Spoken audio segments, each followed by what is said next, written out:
While most people are hitting the snooze button for the third time, the world's most influential leaders have already won the day. Success isn't a stroke of luck or a byproduct of raw talent. It is a clinical, repeatable result of how you spend your first 60 minutes. Welcome to the CEO Morning Routine, 5 Habits That Build Empires. In this audiobook, we aren't talking about hacks or fleeting trends. We are dissecting the foundational architecture of high performance. From the tactical precision of a Fortune 500 executive to the relentless focus of a self-made billionaire, every empire is built on the back of discipline. You've likely felt the chaos of a reactive morning, waking up to a barrage of emails, letting the world dictate your mood and spending your best energy on someone else's agenda.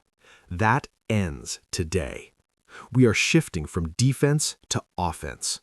By the time you finish this listen, you will possess a blueprint for clarity, physical optimization, and strategic dominance. These 5 habits are the invisible engine behind the world's greatest success stories. The sun is rising. Your competition is sleeping. It's time to build. Chapter 1: The Architecture of Ambition. Why your first hour decides your net worth. The sun hasn't even breached the horizon, and the world is silent. For most, this silence is an invitation to stay under the covers, a sanctuary of 5 more minutes. But for the architects of empires, the visionaries, the CEOs, the relentless builders, this silence is the raw material of greatness. It is the only time of day that belongs entirely to you. Welcome to the most important hour of your life. We often talk about the architecture of ambition because success is not a happy accident. It isn't a lightning bolt that strikes the lucky. It is a structure, meticulously designed and built brick by brick, habit by habit. If you want to understand why some people manage to oversee global conglomerates while others struggle to clear their inbox, don't look at their talent, look at their blueprint. And that blueprint is drafted in the first 60 minutes of the day. The cost of a reactive morning. Most people begin their day in a state of neurological emergency. The alarm shrieks, their hand fumbles for the smartphone. Within seconds, the blue light of the screen suppresses their melatonin and spikes their cortisol, but not in the way nature intended. They aren't waking up, they are being hijacked. By opening their email or scrolling through social media, they are immediately inviting the world's priorities to colonize their brain. When you start your day by checking notifications, you are playing defense. You are reacting to Jim's request, Susan's complaint, and the world's chaotic news cycle. You've surrendered your most precious asset, your focused attention, before you've even brushed your teeth. In the world of high-stakes business, playing defense is the fastest way to stagnation. A CEO who spends their morning reacting is a CEO who has lost control of the ship. Your net worth is a lagging indicator of your ability to command your own focus. If you cannot dominate your first hour, how can you expect to dominate a market? The neuroscience of the golden hour. To understand why this hour is so pivotal, we have to look at what's happening under the hood. When you first wake up, your brain is in a unique state. You are transitioning from the delta and theta waves of deep sleep and dreaming into the alpha state of relaxed wakefulness, eventually hitting beta, the frequency of active logic and stress. The alpha state is the sweet spot for the ambitious. It is the bridge between the subconscious and the conscious. This is where your highest level creativity lives. It's why your best ideas often come in the shower or that half-awake moment before the world starts screaming. By protecting this hour, you are keeping your brain in a state of flow readiness. You are allowing your prefrontal cortex, the CEO of your brain, to set the agenda for the day without interference. Wealth is built on clarity, not just activity. There's a common misconception that the CEO morning is about doing more. It's not. It's about doing the right things. In the financial world, we understand the power of leverage. A A small amount of force applied to the right lever can move a massive object. In the context of your day, your first hour is that lever. If you use your first hour to gain absolute clarity on your big three, the three tasks that will actually move the needle for your business, you are applying leverage. Most people spend their day shoveling sand, doing low-value, high-volume tasks that make them feel busy but leave their bank account unchanged. The architecture of ambition requires you to be a strategist first and a worker second. When you sit in the silence of 5 a.m. or 6 a.m., you are the general looking over the battlefield. You see the terrain, you see the obstacles, you decide where to deploy your troops. When the rest of the world wakes up at 8 a.m., you aren't wondering what to do. You are already mid-execution. The cortisol-dopamine balance. Let's talk about the chemistry of ambition. Your body has a natural cortisol awakening response, CAR. About 30 to 45 minutes after you wake up, your cortisol levels naturally peak. This isn't a bad thing. It's nature's way of giving you the get-up-and-go energy required to survive and thrive. However, if you layer digital stress on top of that natural cortisol peak, you overstimulate the amygdala. You become jittery, anxious, and prone to scatterbrain.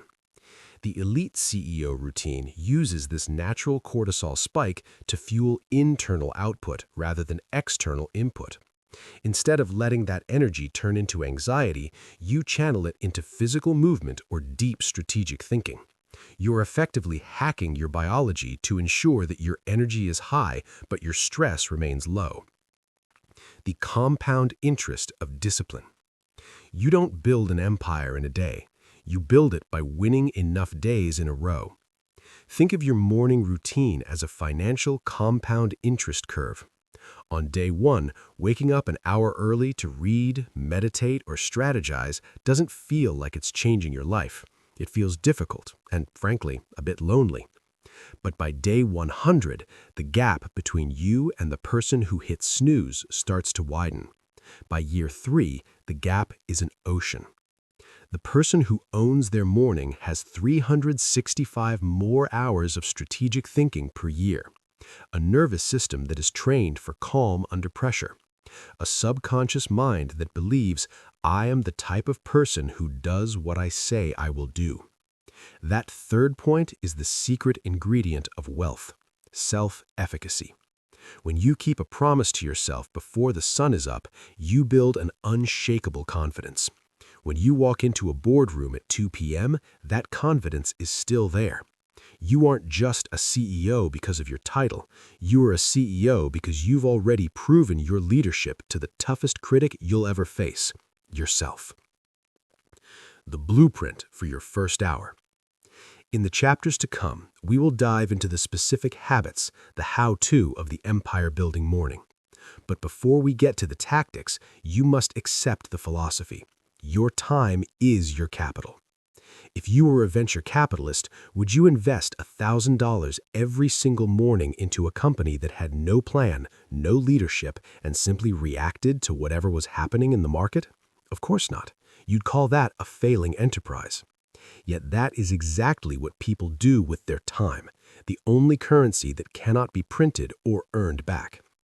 The architecture of ambition demands that you treat your first hour as your primary investment account. You pay yourself first in time, just as you would in money. You invest that hour into your health, your mind, and your strategy. The interest paid on that hour is your net worth. Summary of the architect's mindset. As we move forward, I want you to discard the idea that a morning routine is a chore. It is a privilege. It is the ritual of the elite. You are not waking up early because you have to. You are waking up early because you are building something that will outlast you. You are creating a life of design, not a life of default. Your empire starts now. Not when you get the funding, not when you hire the staff, not when the market turns around.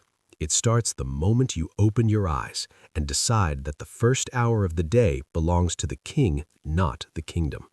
Chapter 2. The Silence of Strategy. The executive's greatest threat, reactionary drift. Most leaders suffer from a condition I call reactionary drift. This happens when your day is dictated by the loudest voice in the room or the most recent email in your inbox. When you drift, you lose sight of the horizon. You spend your high-value morning hours solving $10 problems because they felt urgent, while your $10,000 opportunities sit untouched because they weren't loud enough. Silence is the cure for drift.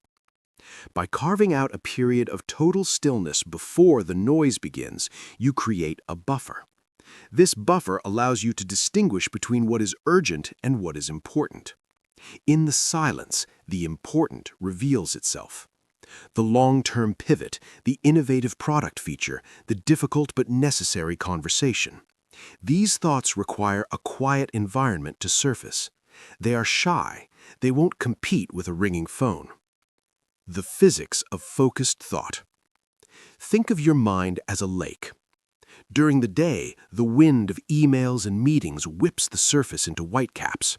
You cannot see the bottom. You cannot see the treasures or the hazards beneath the surface. The early morning silence allows the wind to die down. The silt settles. The water becomes glass. Suddenly, you can see clearly. You can see the big moves that were hidden by the choppy waves of the previous afternoon. This is why CEOs like Bob Iger or Tim Cook are known for their pre-dawn rituals. They aren't just early birds, they are deep-sea divers seeking the clarity that only exists in still water. The 3 pillars of strategic silence.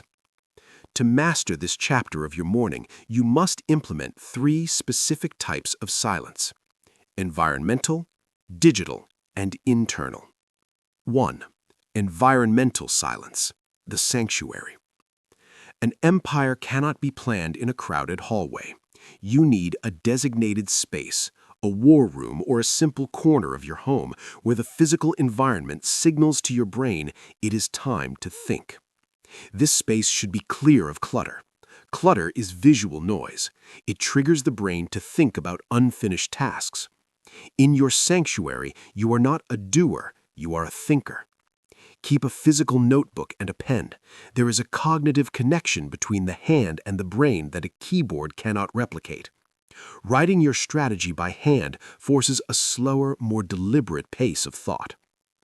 2. Digital silence, the fortress. This is the non-negotiable rule of the build. Airplane mode is a leadership tool. Until you have completed your strategic thinking, your phone is a brick. If you check your notifications just for a second, you have invited thousands of people into your private sanctuary. You've allowed their agendas to overwrite yours. The silence of strategy requires a digital fortress. Your brain needs roughly 20 minutes to reach deep work levels of focus. Every notification resets that clock. If you check your phone 3 times in an hour, you never actually reached the depth required for empire-building strategy. You stayed in the shallows. Internal silence, the mindset. Once the room is quiet and the phone is off, you must quiet the internal noise. This is where many fail. They sit in silence, but their mind is racing through a mental grocery list. We achieve internal silence through brain dumping.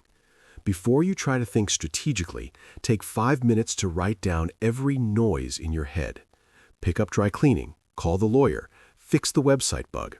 Get it out of your head and onto paper. Once it is externalized, your brain stops looping it. Now you have the RAM, random access memory, available to focus on the high-level architecture of your business. The commander's intent exercise. In the military, commander's intent is a clear, concise statement of what a successful mission looks like. During your morning silence, your job is to define the commander's intent for your day. Ask yourself one question. If I could only accomplish one thing today to make this empire grow, what would it be? The silence will give you the answer. Once you have that answer, you don't just write it down, you visualize the execution. You walk through the steps in your mind. This is mental rehearsal. the same technique used by Olympic athletes and world-class surgeons. By the time the noise of the day actually begins, you've already played the game once in your head. You are no longer guessing, you are executing a pre-vetted plan. The power of no, born in silence. One of the greatest benefits of morning clarity is that it strengthens your no. When you don't have a clear strategy, you say yes to every meeting, every coffee invite, and every quick question. You become a servant to other people's goals. But when you spend an hour in the silence of strategy, you emerge with a conviction. You know exactly what your priorities are. When an irrelevant request comes in at 11 a.m., you don't have to think about it. You already know it doesn't fit the blueprint you drafted at 5 a.m. Silence gives you the backbone to protect your time. The Stoic CEO, preparing for the storm. The morning silence is also where we practice premeditation malorum, the Stoic practice of imagining what could go wrong. In the stillness, consider the potential fires of the day. What if the shipment is late? What if the client cancels? By visualizing these obstacles in a calm, silent environment, you strip them of their emotional power. You decide in advance how a leader responds. When the noise eventually hits and the crisis occurs, the rest of your team might panic, but you won't. You will be steady. Why? Because you've already dealt with this in the silence. You've already chosen your response. You aren't reacting to the noise. You are following the script you wrote when it was quiet. Summary: the transition. As the sun begins to rise and the first sounds of the world waking up reach your ears, your period of silence comes to an end. But you aren't the same person who sat down an hour ago. You have moved from a state of fog to a state of focus. You have shifted from being a passenger in your life to being the pilot. The silence has provided you with a map. The noise is coming. It is inevitable. Phones will ring, crises will emerge, and the world will demand your energy. But because you found clarity before the noise began, you are ready. You aren't entering the day to see what happens. You are entering the day to make things happen. You have the blueprint. Now it's time to gather the tools. Chapter 3. The Metabolic Edge. Fueling the executive machine. In the high-stakes theater of global business, we often speak of burnout as a mental failing. We treat it as a lack of willpower or a collapse of discipline. But if you look closer at the world's most enduring CEOs, you'll find they don't view their energy as a psychological resource. They view it as a biological one.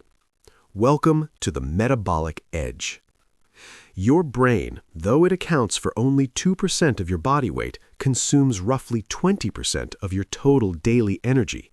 When you are making million-dollar decisions, navigating complex negotiations, or pivoting a company's strategy, that consumption spikes. If your body is a rusted, inefficient engine, your CEO brain will stall out by 2 p.m. An empire built on a foundation of brain fog and energy crashes is an empire waiting to crumble. To lead at the highest level, you must stop treating your body like a passenger and start treating it like the high-performance machine that powers the mission. The executive fuel formula: stability over spikes. Most people start their day with a metabolic catastrophe, a massive spike of refined sugar and simple carbohydrates. Whether it's a pastry on the go or a sweetened energy drink, they're essentially lighting a flash paper fire in their bloodstream. The result? An immediate surge of glucose followed by a devastating insulin spike. By the time their first board meeting starts, their blood sugar is crashing. They become irritable, their focus fractures, and they reach for caffeine to fix a problem that was created at the breakfast table. The metabolic edge is built on glycemic stability. The elite CEO doesn't look for a buzz, they look for a steady, unwavering flow of ATP to the brain. This means fueling with high-quality fats and proteins that provide a slow-burn energy source. Think of it as switching from burning dry grass to burning a heavy oak log. The oak log doesn't flare up, but it stays hot all day. Hydration, the lubricant of decision-making. Before the first drop of coffee touches your lips, there is a physiological debt that must be paid. You have just spent 7 to 8 hours losing moisture through respiration and perspiration. You are waking up in a state of mild dehydration. Dehydration is the silent killer of executive function. Research shows that even a 2% drop in hydration can lead to significant decreases in cognitive processing speed and short-term memory. If you start your morning dehydrated, you are effectively throttling your brain's processing power. The first habit of the metabolic edge is the leader of leadership. Before you engage with the world, you consume 500 to 1 liter of water, often enhanced with a pinch of high-quality sea salt or electrolytes. This isn't just about thirst, it's about repressurizing your system. It flushes cortisol metabolites from your kidneys and wakes up your digestive tract, signaling to your body that the hunt has begun. The caffeine strategy, weaponizing the molecule. In the corporate world, caffeine is often used as a crutch, a way to whip a tired horse. But the metabolic edge treats caffeine as a strategic weapon. The mistake most people make is consuming caffeine the moment they wake up.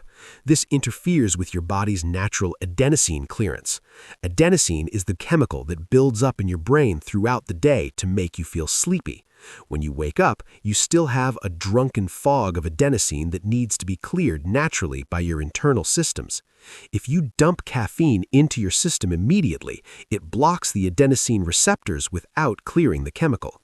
When the caffeine wears off a few hours later, the adenosine rushes back in all at once. This is the mid-morning crash. The CEO protocol: delay caffeine for 60 to 90 minutes. Allow your natural cortisol and light exposure to wake you up first. When you finally do take that first sip of coffee, you're not using it to wake up. You're using it to enhance a system that is already firing. You are adding a turbocharger to an engine that is already running at speed. Movement as a cognitive catalyst. We often think of exercise as body work, but for the executive, it is brain work.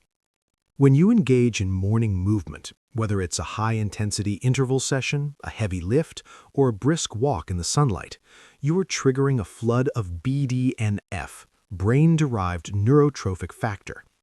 Scientists often refer to BDNF as miracle grow for the brain. It encourages the growth of new neurons and strengthens the synapses between existing ones.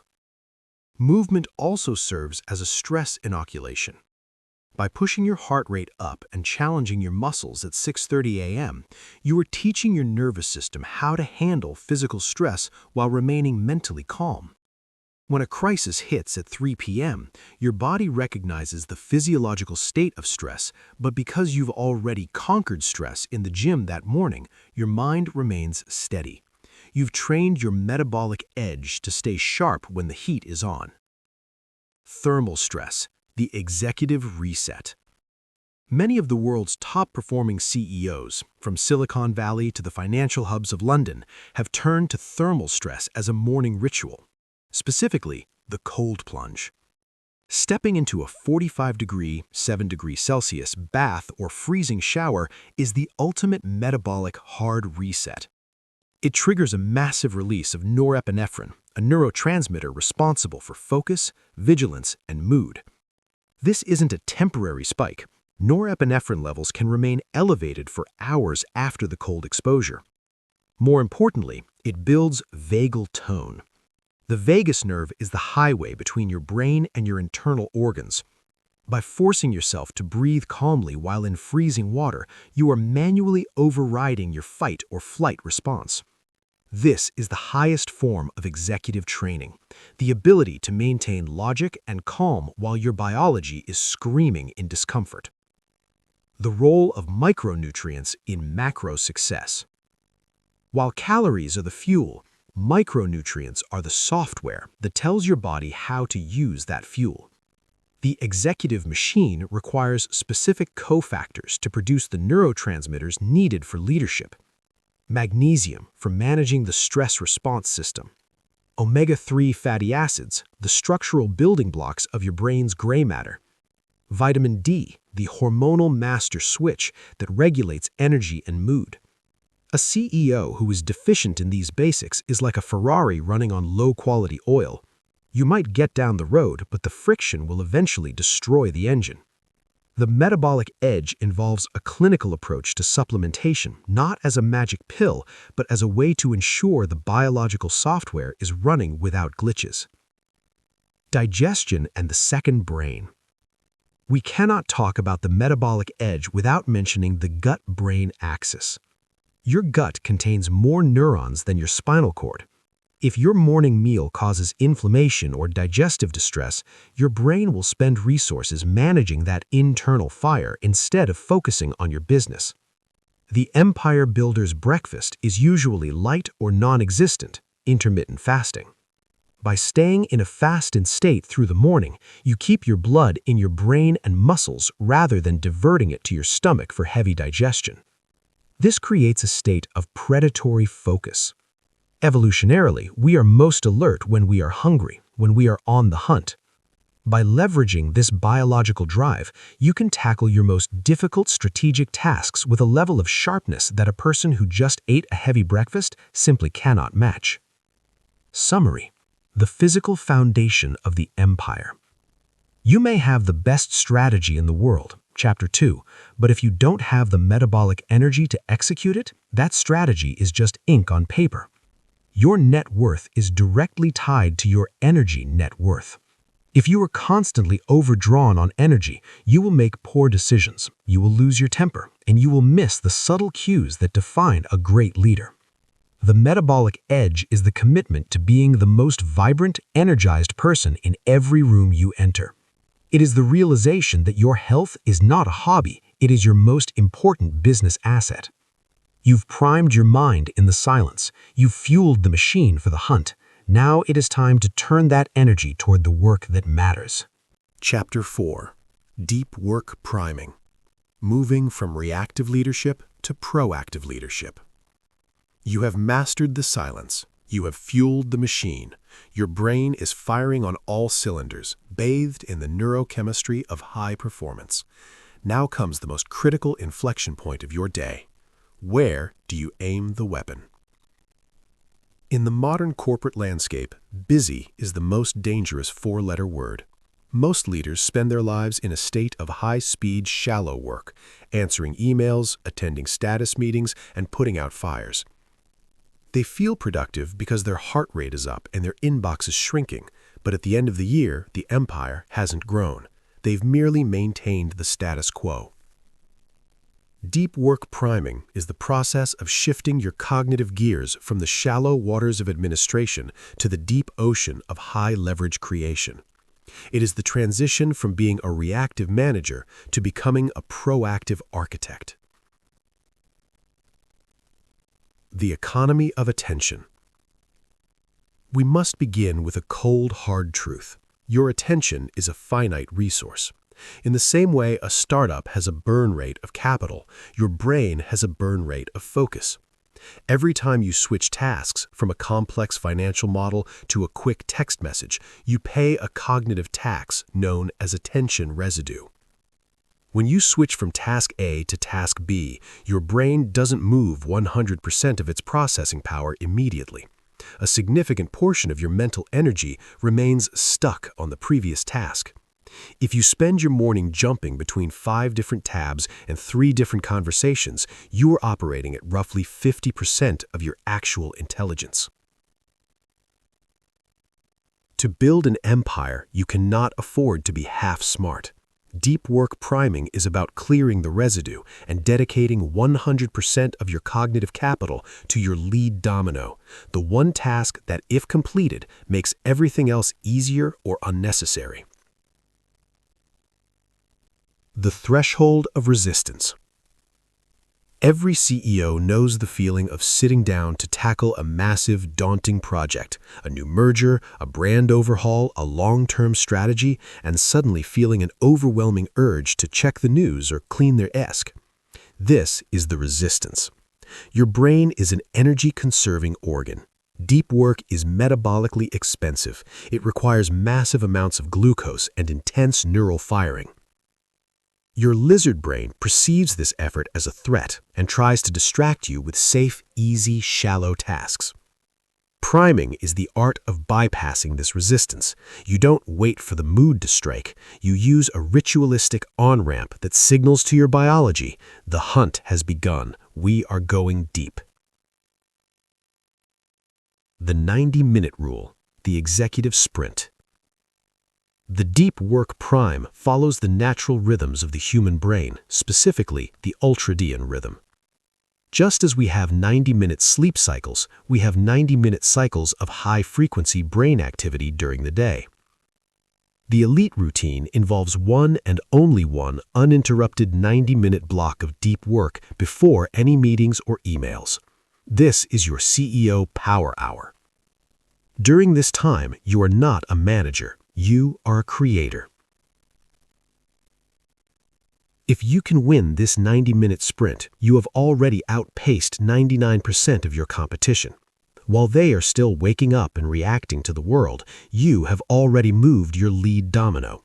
Even if the rest of your day descends into chaos, which in business it often does, you have already secured the win. The tools of the deep work prime. To move from reactive to proactive, you must prime your environment and your mind using 3 specific levers. The physical anchor. Your brain is highly associative. If you try to do deep strategic work in the same chair where you scroll through social media, you are fighting an uphill battle. Establish a deep work anchor. This might be a specific desk, a specific pair of noise-canceling headphones, or even a specific scent or light setting. When these physical cues are present, your brain recognizes the pattern and enters a flow state faster. You are essentially Pavloving yourself into high performance. The narrative script. Reactive leaders ask, what does the world want from me today? Proactive leaders ask, what is the highest value use of my unique talent today? Before you start your deep work block, spend 2 minutes writing out your narrative script. I am spending the next 90 minutes designing the Q4 growth strategy. This work is the engine of our expansion. I will not look at my phone. I will not open a browser tab. I am a builder. By stating your intent, you activate the prefrontal cortex and shut down the impulsive centers of the brain. The digital lockdown. You cannot prime for deep work if your environment is designed for distraction. Proactive leadership requires a zero-input policy during the prime. This means using software blockers to disable the internet if necessary. It means your phone is not just on silent, it is in another room. In the silence of strategy, Chapter 2, you found the idea. In deep work priming, you build the execution. If a notification pings, you have failed the prime. Moving from manager to maker. There is a fundamental tension in the life of a CEO, the tension between the manager's schedule and the maker's schedule. A manager's day is chopped into 15-minute increments. It is reactive, communicative, and shallow. A maker's day requires long, uninterrupted blocks to produce something of value. As the CEO, you must be both, but the order matters. If you start your day on the manager's schedule, you will never find the space to be a maker. Deep work priming is the act of putting the maker first. You are making the decision that the long-term health of your empire is more important than the short-term comfort of an empty inbox. The boredom advantage. In an age of constant stimulation, the ability to sit with a difficult problem for 90 minutes without seeking a distraction is a superpower. Most of your competitors are distraction addicts. They cannot handle the slight discomfort of a difficult thought, so they reach for a micro-dopamine hit of a notification. This prevents them from ever reaching the gears 4 and 5 of cognitive output. By priming yourself for deep work, you are training your brain to tolerate and eventually enjoy the intensity of high-level problem solving. This is where the empire habits pay off. The person who can focus the longest wins the biggest. Creating the flow state loop. When you successfully prime for deep work, you often enter a flow state, that elusive in-the-zone feeling where time disappears and your output becomes effortless and high quality. Flow isn't magic, it's a neurochemical cocktail of dopamine, endorphins, and anandamide. But flow has a barrier to entry. You have to push through the first 15 to 20 minutes of the struggle, the period where your brain is still trying to distract you. Deep work priming is about acknowledging the struggle and refusing to blink. Once you cross that threshold, you aren't just working, you are innovating. You are seeing patterns your competitors miss. You are moving at a speed that feels like magic to the reactive crowd. Summary: the proactive shift. The world rewards the proactive, but it compensates the reactive. If you react well, you might get a steady paycheck. If you proact, if you build, design, and strategize, you build an empire. Your first hour was the architecture. Your second hour was the fuel. This third hour, the deep work prime, is the construction. By the time you finish your deep work block, you have accomplished more of the real work than most people do in a week. You can now step into the noise of the day with a sense of immense calm. You've already won. You aren't worried about what's in your inbox because you've already handled what's on the horizon. You are no longer drifting. You are steering. Chapter 5. The Digital Fortress. Guarding your attention against the morning inflow. You have built the architecture, fueled the machine, and primed your mind for depth. You are standing on the peak of your cognitive potential. But as the clock ticks toward 9 a.m., a digital storm is brewing. The morning inflow, that relentless surge of emails, pings, headlines, and demands, is preparing to breach your gates. In the digital age, a CEO's greatest vulnerability is not a market crash or a competitor's move. It is the fragmentation of their own mind. If you do not build a digital fortress, the world will eat your attention for breakfast, leaving you with nothing but the scraps of your own potential. The architecture of interruption. We must understand that modern technology is not a neutral tool. The apps, platforms, and devices we use are designed by attention architects whose sole metric of success is how long they can keep you looking at their screen. They use intermittent variable rewards, the same psychological mechanism that powers slot machines, to keep your brain in a state of constant, low-level anxiety. When you check your phone just for a second, you aren't just looking at data, you are triggering a neurological cascade. Every notification is a hit of dopamine, followed by a spike of cortisol. You are training your brain to be twitchy, to constantly scan the horizon for a new stimulus, rather than focusing on the task at hand. For the empire builder, this is poison. You cannot think in decades if your brain is vibrating in seconds. The digital fortress is the structural defense system that ensures you are the one who decides when the world is allowed to speak to you. The law of input-output ratio. Most people have a ratio heavily skewed toward input. They consume news, they consume social media, they consume other people's opinions and requests. Consequently, their output is weak, derivative, and reactive. The CEO of an empire flips the script. The first 3 to 4 hours of the day are dedicated to high-value output. During this time, input is strictly regulated. You are a producer, not a consumer. You are the source of the news, not the reader of it. If you allow the inflow to enter your mind before you have produced your lead domino, Chapter 4, you have effectively surrendered your leadership. You have traded your vision for someone else's agenda. The 3 walls of the fortress. Building your digital fortress requires 3 layers of defense: physical, software, and social. 1. The physical wall. Proximity is destiny. The most effective way to avoid digital distraction is to make it physically impossible. If your phone is on your desk, even if it is face down and silent, a portion of your brain is dedicated to monitoring it. This is a documented phenomenon called brain drain. The mere presence of a smartphone reduces available cognitive capacity. The fortress rule. The phone does not enter the war room. During your morning block, your phone lives in another room, a drawer, or a locker. By increasing the friction required to check it, you give your prefrontal cortex time to intervene before the impulse takes over. The software wall. Digital sanitization. Your devices should be configured for production, not consumption. The grayscale hack. Turn your phone screen to black and white. This removes the eye candy dopamine triggers that make apps so alluring. Notification bankruptcy. Turn off all non-human notifications. If a machine sent it, you don't need to know about it in real time. The one-way inbox. Use tools that allow you to send emails without seeing your inbox. This allows you to delegate and direct without getting sucked into the reactive whirlpool of unread messages. The social wall. Managing expectations. Much of our digital anxiety comes from the fear of being unresponsive. We worry that if we don't reply within 10 minutes, the business will collapse. The digital fortress requires you to train your team and your clients. You must communicate that your mornings are for deep strategic value and that responses will come during designated communication windows.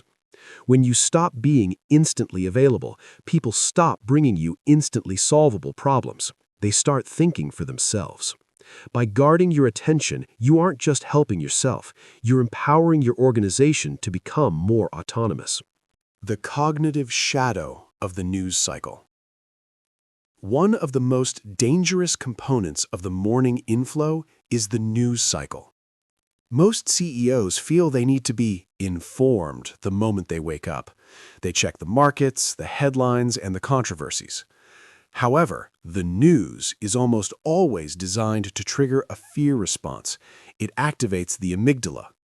If you start your day by consuming a global crisis or a political firestorm, you are casting a cognitive shadow over your entire day.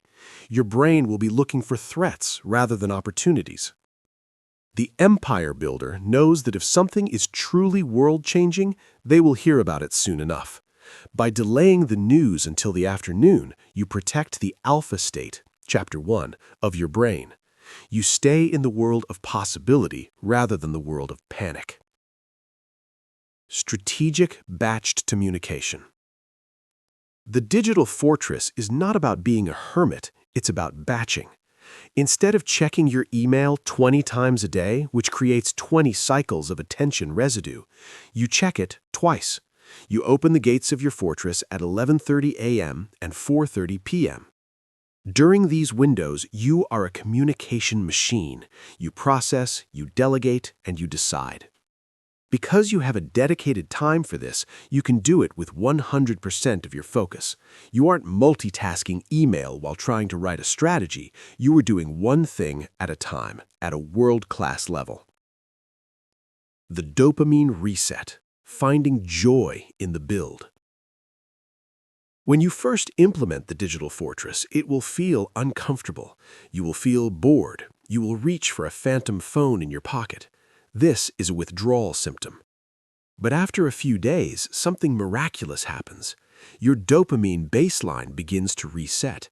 Tasks that previously felt boring or hard, like reading a dense legal contract or analyzing a complex spreadsheet, suddenly become engaging.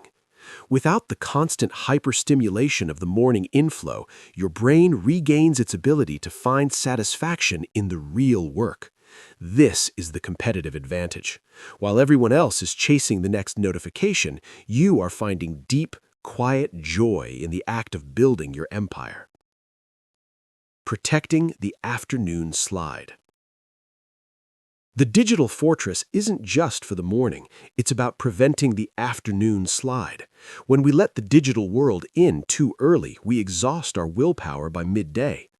By keeping the gates closed until your lead domino is moved, you preserve your executive function. You will find that even at 3 p.m., you still have the mental energy to lead effectively because you didn't waste it fighting off 500 digital distractions before lunch. Summary. The sovereign leader. To lead an empire, you must first be the sovereign of your own mind. If you cannot control what enters your consciousness, you are not a leader, you are a target. The digital fortress is an act of defiance. It is a statement that your vision is more important than the world's noise. It is the boundary that allows the habits of the previous chapters to actually take root and grow. You have the architecture, you have the fuel, you have the depth, and now you have the defense. You are no longer a victim of the morning inflow. You are the commander of your own attention. Chapter 6: Bio-Optimization: Using Science to Master Your Circadian Rhythm. In the previous chapters, we discussed the philosophy of ambition and the defense of your attention, but to truly scale your empire, you must move beyond philosophy and into the realm of biological engineering. You are not just a mind, you are a biological organism governed by ancient immutable laws of light, temperature, and timing. Most people treat their energy levels like the weather, something that just happens to them. They have good days and bad days, and they hope for the best. The elite CEO, however, treats energy like a supply chain. They understand that peak performance is a result of bio-optimization, the deliberate alignment of your daily habits with your circadian rhythm. The master clock, the suprachiasmatic nucleus. At the center of your brain sits a tiny cluster of cells called the suprachiasmatic nucleus. This is your master clock. It coordinates every biological process in your body, from the release of digestive enzymes to the timing of peak cognitive focus. Your SCN does not have a watch. It relies on external signals, or Zeitgebers, time givers, to know where it is in the 24-hour cycle. The most powerful Zeitgeber is light. When you ignore your circadian rhythm by staying up under artificial blue light or sleeping in a darkened room past sunrise, you create social jet lag. Your body thinks it's in one time zone, but your schedule demands it be in another. This internal friction is an energy leak that costs the average executive 20 to 30% of their cognitive bandwidth. Bio-optimization is about plugging that leak. The first 10 minutes, the photonic reset. The most important biohack for a CEO happens within minutes of waking. To set your clock for the day, you must get natural sunlight into your eyes. This isn't about vitamin D, it's about the melanopsin ganglion cells in your retina. When these cells detect the specific blue-yellow contrast of morning sunlight, they send a direct signal to the SCN to trigger the cortisol awakening response, giving you immediate alertness. Suppress melatonin, ending the sleep fog instantly, and start the timer for sleep, setting the countdown for melatonin production 16 hours later. If you spend your first hour under dim indoor lighting, your brain never truly wakes up. You remain in a twilight state of low-level grogginess. The optimized leader spends at least 10 minutes outside, even on a cloudy day, to tell their biology the hunt has started. The body temperature pivot. Your circadian rhythm is also tied to your core body temperature. Naturally, your temperature is at its lowest about 2 hours before you wake up and rises throughout the morning, peaking in the late afternoon. This rise in temperature is directly correlated with your reaction time and mental processing speed. Bio-optimization involves hacking this curve. This is why the cold exposure mentioned in Chapter 3 is so effective. When you jump into cold water, your body overcompensates by cranking up its internal heating system. By artificially spiking your body temperature early in the morning, you are effectively fast-forwarding your brain into its peak afternoon state of alertness while the rest of the world is still warming up. Chronotypes, knowing your executive window. While the 5 a.m. club is popular, true bio-optimization requires you to understand your specific chronotype. Are you a lion, early riser, a bear, follows the sun, or a wolf, late-night creative? Lions should do their deep work, Chapter 4, immediately at dawn. Bears should wait until 9 a.m. or 10 a.m. for their peak strategic tasks. Trying to force a wolf biology into a lion schedule is a recipe for executive burnout. The goal is not to wake up because it sounds tough. The goal is to align your most difficult decisions with your biological peak. An empire is built on results, not on who suffered the most at 4 a.m. The postprandial dip, navigating the 2 p.m. slump. Every CEO has experienced the afternoon slump, that period after lunch where the brain feels like it's full of cotton. This isn't just food coma, it is a natural dip in your circadian alertness.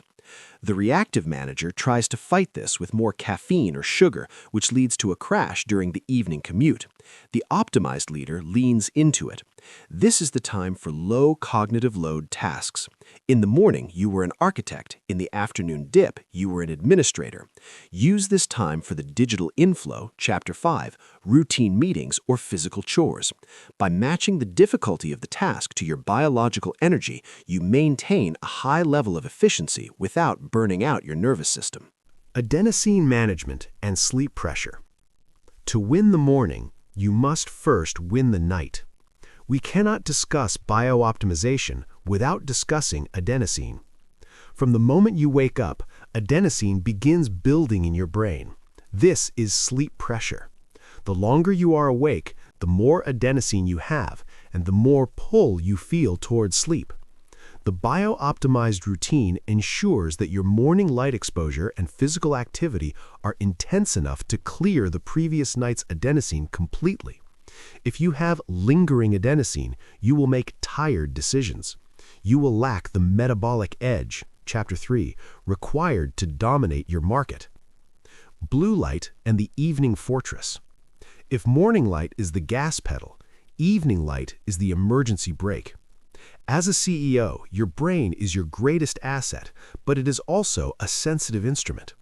Artificial blue light from screens, phones, laptops, LED TVs after sunset tells your SCN that it is still midday. This inhibits melatonin and keeps your brain in high beta wave activity when it should be transitioning to alpha and theta.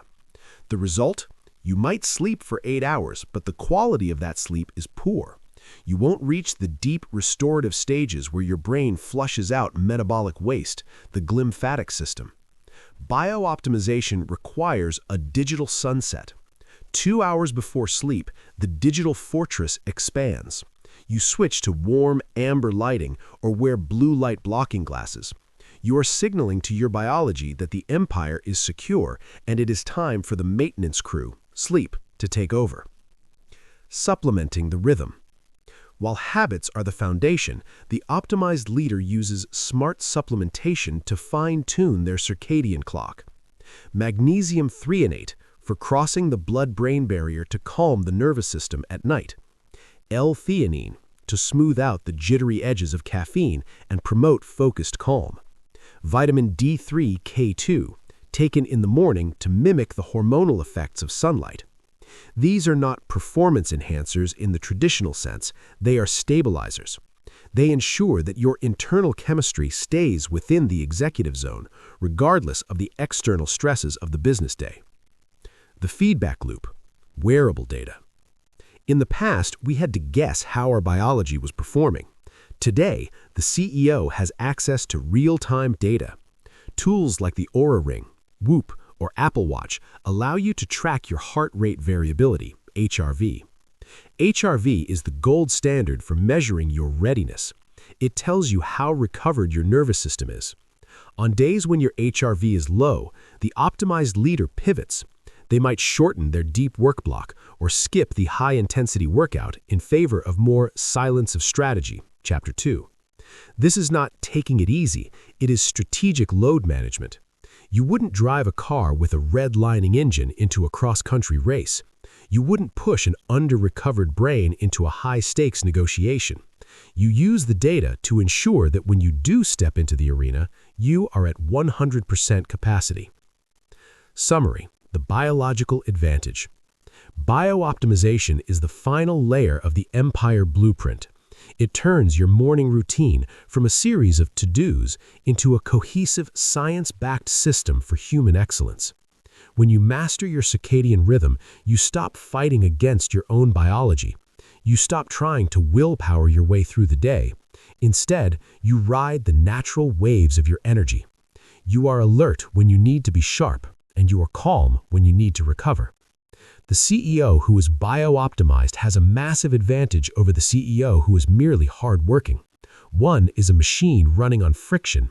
The other is a machine running on flow. You have the mind. You have the defense. Now, you have the biology. Chapter 7. Micro Wins, Macro Gains. The compound interest of daily discipline. In the boardroom, we are obsessed with the big move. We celebrate the massive merger, the Series A funding round, or the explosive product launch. We look at the pinnacle of an empire and assume it was built with a few heroic leaps. But if you sit down with the founders of these dynasties, you'll find a different reality. Empires aren't built on leaps. They are built on the microscopic, often boring, daily accumulation of micro wins. Welcome to the psychology of the first win. This chapter is about the bridge between your morning habits and your long-term net worth. It is the realization that discipline is not a static trait you are born with. It is a muscle that is either growing or atrophying based on what you do in the first 60 minutes of your day. To achieve macro gains, the wealth, the influence, the legacy, you must master the art of the micro win. The psychology of winning. Success is a self-fulfilling prophecy. When you win, your brain releases dopamine, which reinforces the neural pathways associated with the actions that led to that win. This makes you more likely to take those actions again. However, most people set their win conditions too far into the future. They tell themselves, "I'll be a success when I hit $1 million," or "I'll be disciplined when I launch this company." Because the win is so far away, their brain never gets the dopamine hit required to sustain the journey. They eventually burn out because they are running on a success deficit. The CEO morning routine solves this by front-loading your day with micro wins. Waking up on the first alarm? That's win number 1. Drinking your liter of leadership? Chapter 3. Win number 2. Completing your 90-minute deep work prime? Chapter 4. Win number 3. By 9 a.m., before the rest of the world has even opened their eyes, you have already secured 3 to 5 psychological victories. You aren't entering the business day hoping to win. You are entering the day with a winning streak. The lead domino effect. In physics, a single domino can knock over another domino that is 50% larger. If you line up a series of dominoes, starting with one that is only 5 millimeters tall, by the 29th domino, you would be knocking over the Empire State Building. In your life, your morning habits are the 5-millimeter dominoes. When you conquer your morning, you create a lead domino effect. The discipline required to skip the snooze button carries over into the discipline required to make the difficult sales call at 11 a.m. The clarity you gained in the silence of strategy, Chapter 2, gives you the confidence to say no to a bad deal at 2 p.m. Macro gains are simply the result of a long chain of dominoes falling in the right direction. If you fail to tip the first small domino in the morning, you spend your entire day trying to push the Empire State Building with your bare hands. It is exhausting and it is inefficient. The mathematics of 1%. We often underestimate the power of incremental improvement. If you improve yourself or your business by just 1% every day, through the power of compound interest, you will be 37 times better by the end of 1 year. Conversely, if you decline by 1% every day, you will spiral down almost to 0. The morning routine is your 1% insurance policy. It ensures that no matter what happens in the market, no matter what your competitors do, you are moving the needle forward. The compound interest of daily discipline means that your floor, your lowest level of performance, is constantly rising. What used to be a great day for you 3 years ago should be your average day today. Decision fatigue and the preservation of willpower. To understand why micro-wins are so important, we have to look at decision fatigue. Willpower is a limited resource. Every decision you make, what to wear, what to eat, which email to answer first, depletes your willpower bank account. By the time most people get to the big decisions, the macro gains, their account is overdrawn. They make sloppy choices because they are tired. The Empire Blueprint automates the morning so that no willpower is required. By turning your morning into a macro script, you save your mental energy for the high-stakes maneuvers.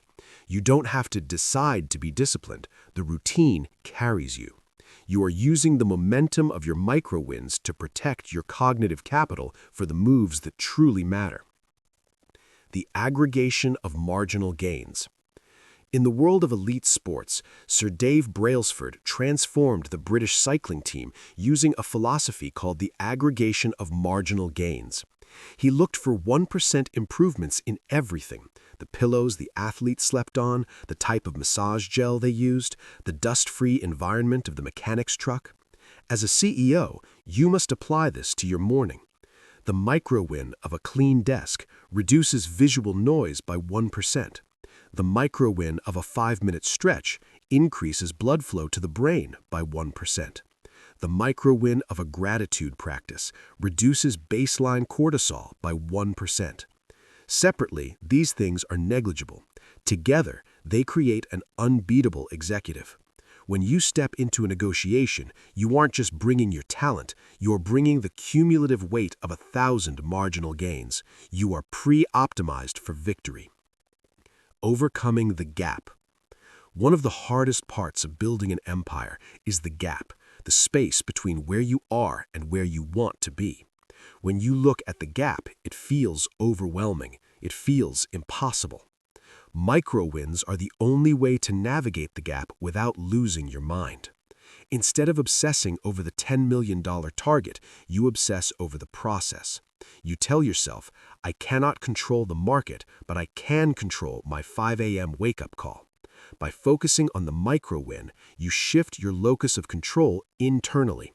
You stop being a victim of external circumstances and start being the master of your own actions. This psychological shift is the hallmark of the wealth mindset.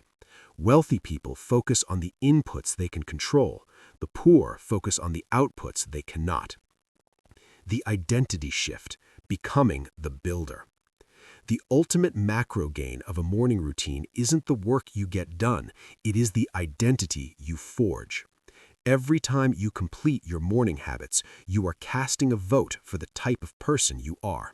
You are telling your subconscious, I am a leader, I am disciplined, I am a person who builds empires. Over time, this identity becomes unshakable. You no longer have to try to be successful, you simply are the type of person who succeeds. This internal certainty is your most powerful asset.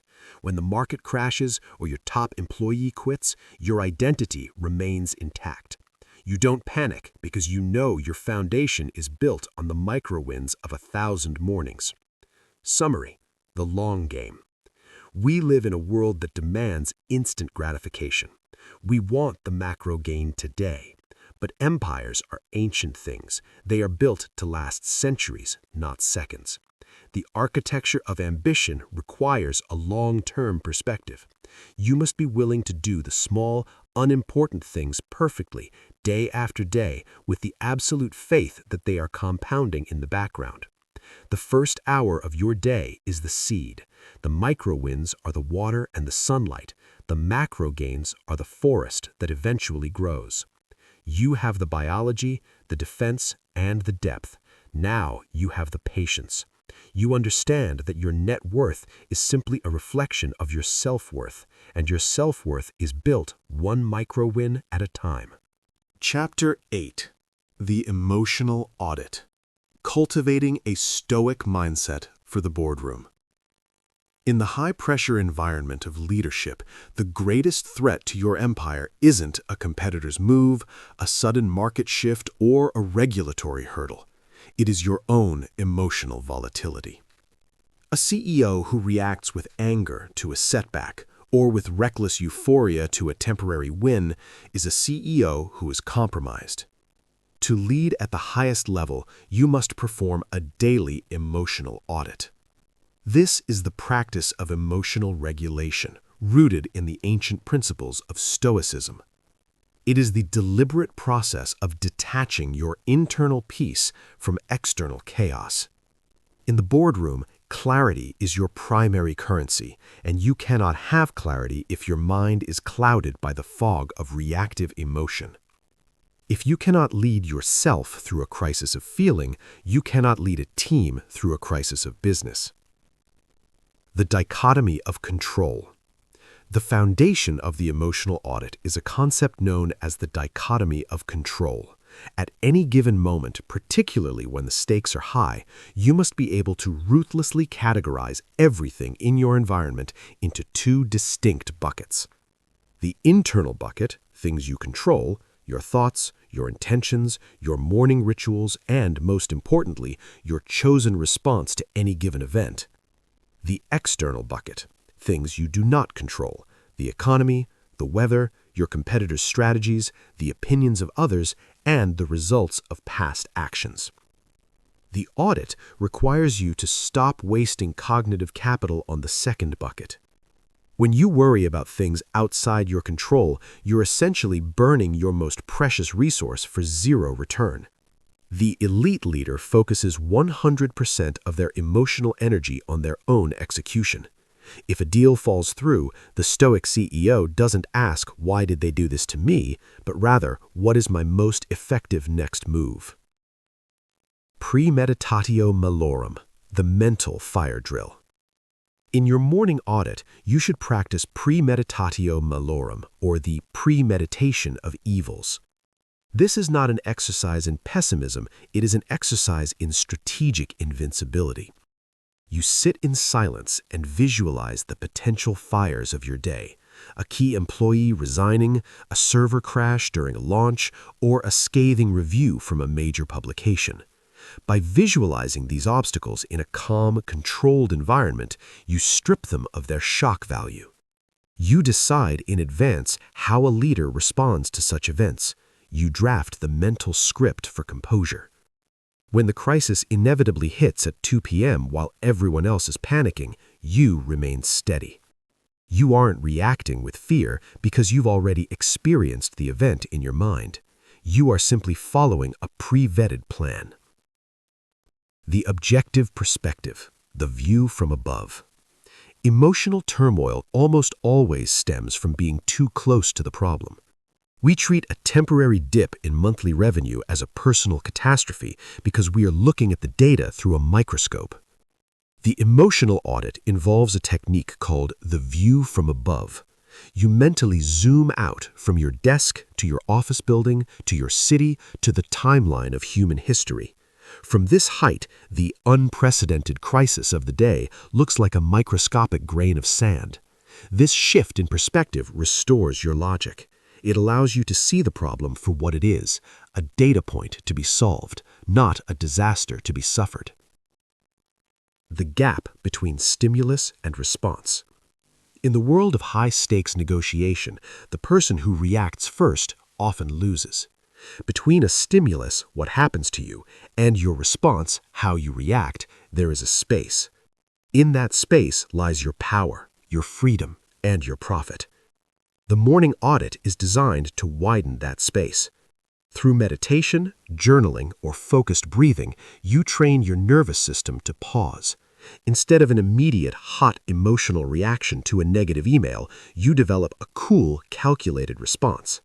You transition from being a reactive leader, someone who is moved by the world, to an active leader, someone who moves the world. Amorphous ego, the danger of identity. The audit requires a ruthless check on your ego. Many CEOs tie their self-worth directly to the success of their company. When the company is up, they feel like gods. When it's down, they feel worthless. This identity entanglement makes you fragile. A Stoic leader maintains an amorphous ego. They understand that they are the architect, not the building. By detaching your self-worth from your net worth, you gain the emotional edge. You can make the hard, unpopular decisions that the business requires, like cutting a product line or restructuring a department, because you aren't worried about how they affect your personal brand. You are free to be objective because you have nothing to prove and nothing to lose but your own integrity. The audit of judgment. Stoicism teaches that it is not events that disturb us, but our judgments about them.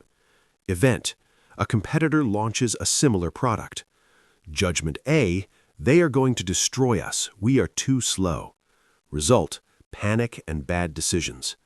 Judgment B: they have validated our market, now we know where to out-innovate them. Result: strategic focus. During your morning emotional audit, look at the challenges ahead and examine your judgments. Are you labeling things as bad or unfair? If so, you are creating your own suffering. Reframe these events as indifferent data points that require a logical solution. The goal of the audit is to reach a state of apatheia, not a lack of feeling, but a state of being undisturbed by the passions that lead to poor judgment. Emotional resilience as a competitive advantage. In a world where everyone is outraged or anxious, a leader who is genuinely calm is a magnet for talent and capital. Investors don't put money into people who are emotionally volatile. They put money into people who are steady. Your morning audit is how you build that steadiness. It is how you ensure that when the noise of the day begins, you have a solid internal core. You become the eye of the storm. While the marketplace is swirling with fear and greed, you are operating from a place of calculated Stoic resolve. The evening reconciliation. The audit is a two-part process. While the morning is for preparation, the evening is for reconciliation.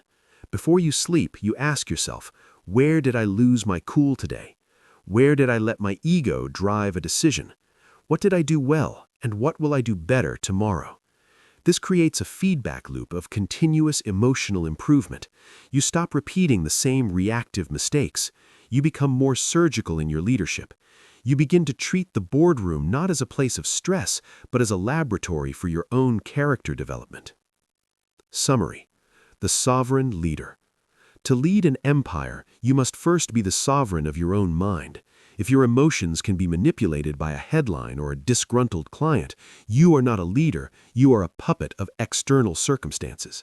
The emotional audit is the daily reclamation of your sovereignty. It is the ritual that ensures the CEO is actually in the driver's seat. It turns your morning into a sanctuary where you forge a mind of iron, calm, objective, and utterly relentless. You aren't going to have a good day by luck. You are going to have a good day because you've already decided that your internal state is not for sale. You have the biology, the defense, and the focus. Now you have the character. Chapter 9. Decision Fatigue Defense. Streamlining your morning to save your brain power. The most successful leaders in the world do not have more willpower than you. They have simply designed a life that requires less of it. Every morning, you wake up with a finite amount of cognitive energy, a budget of mental fuel. Every choice you make, no matter how trivial, consumes a portion of that fuel. From deciding which pair of socks to wear to choosing which email to answer first, you are constantly making withdrawals from your brain's executive function. This phenomenon is known as decision fatigue. By the time most people reach their first major business meeting, they have already made dozens of irrelevant choices, leaving their brain running on fumes when the stakes are actually high. To build an empire, you must implement a decision fatigue defense. You must automate the mundane to liberate the magnificent. The biology of choice. Decision-making is not a purely psychological act. It is a biological one.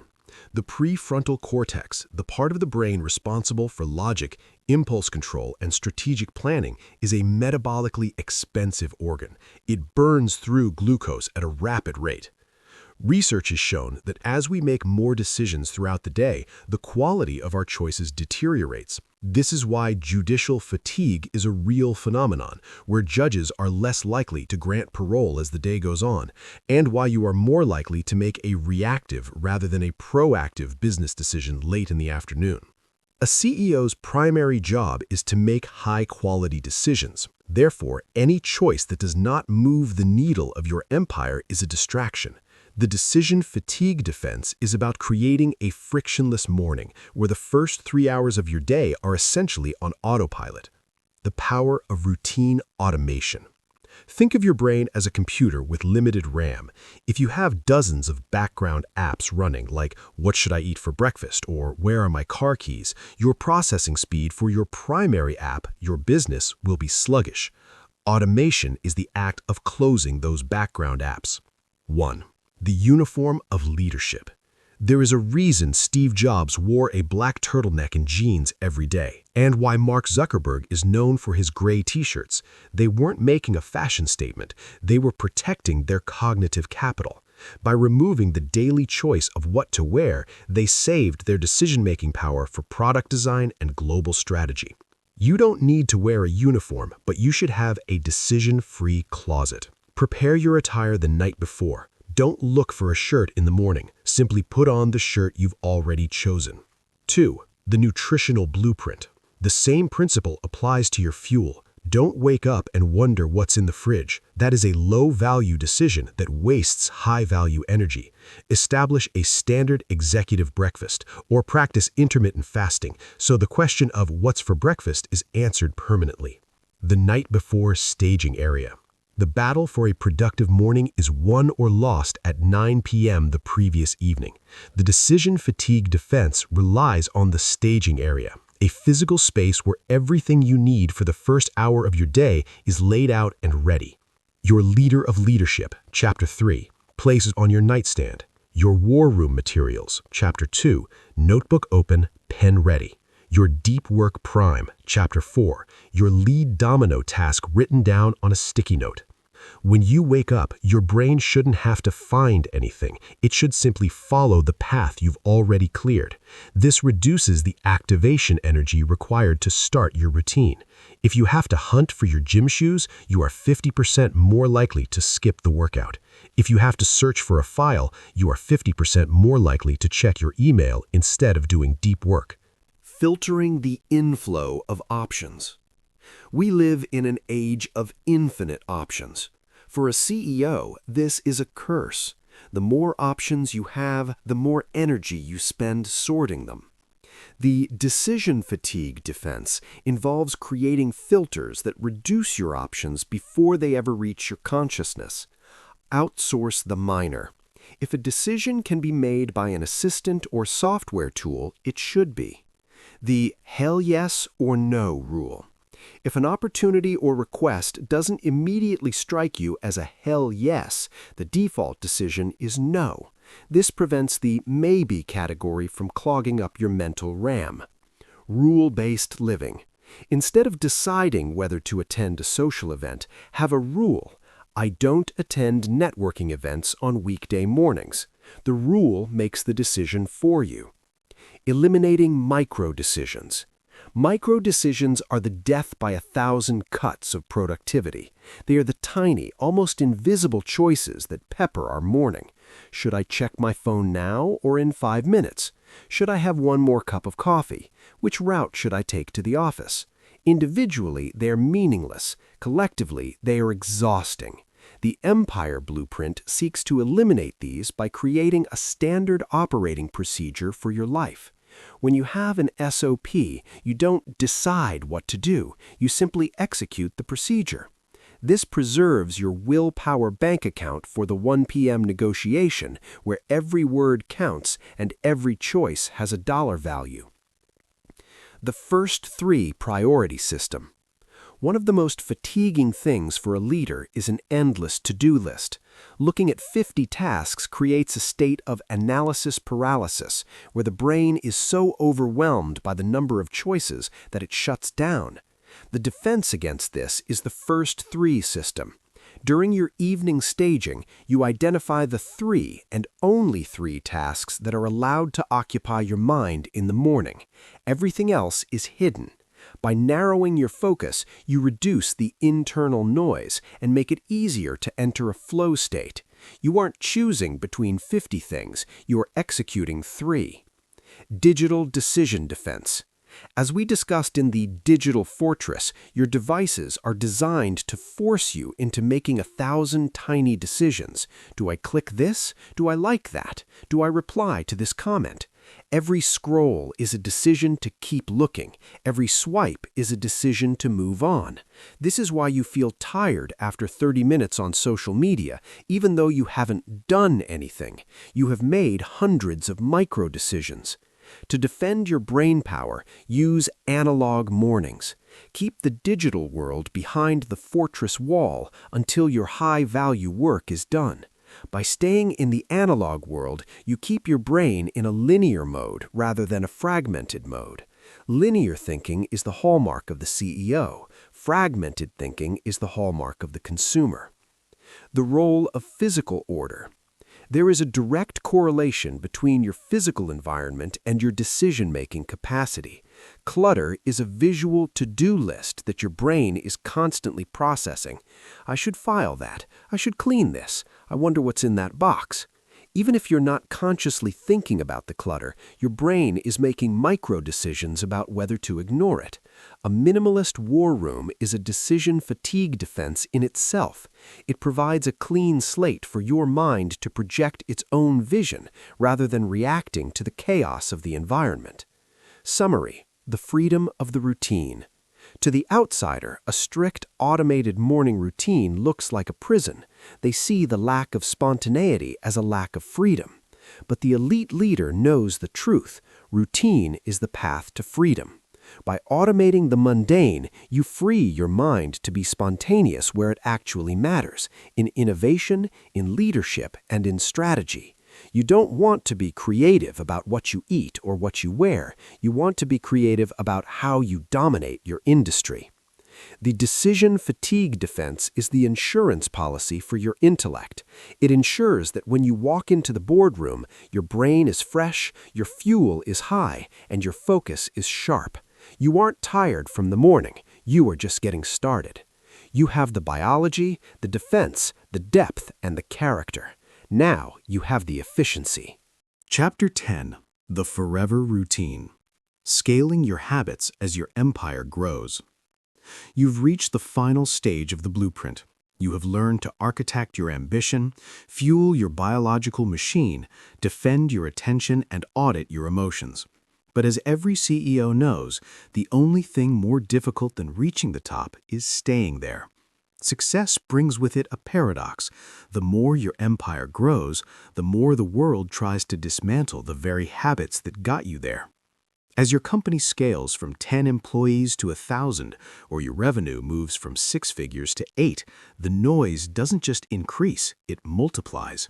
You will face more meetings, more travel, more high-stakes crises, and more people demanding a piece of your time.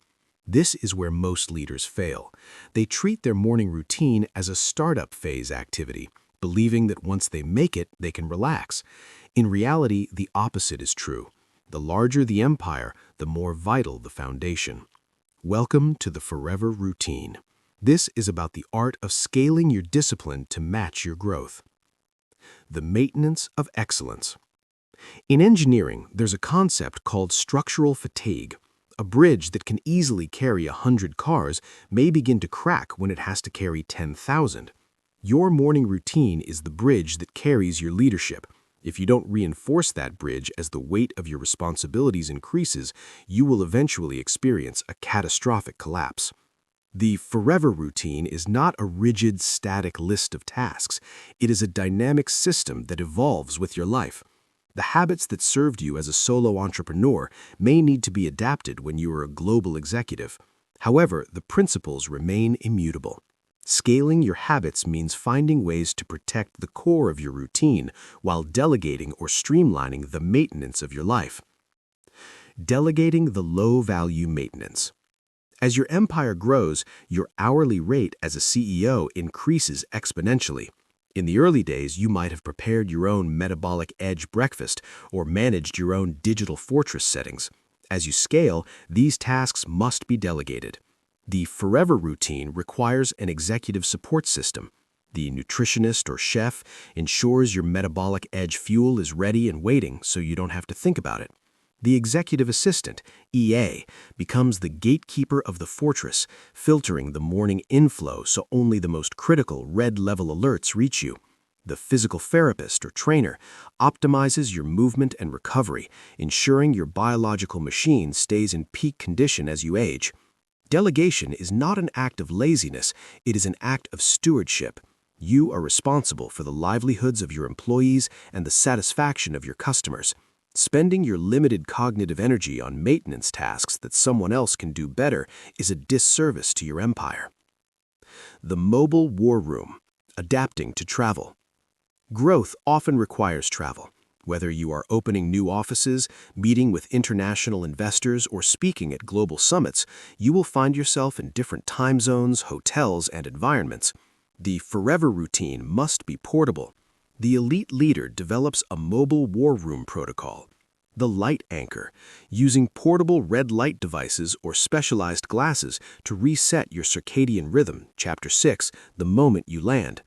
The analog kit, an analog-sized notebook and pen that signals to your brain that it is time for the silence of strategy, regardless of whether you are in a first-class seat or a hotel room in Singapore.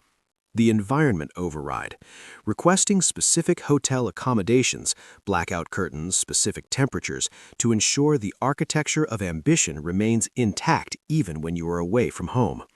If your routine requires a specific desk and a specific chair to function, it isn't a forever routine, it's a hobby. True discipline is environment independent. Seasonal scaling, the rhythm of the year. An empire does not run at 100% intensity every day of the year.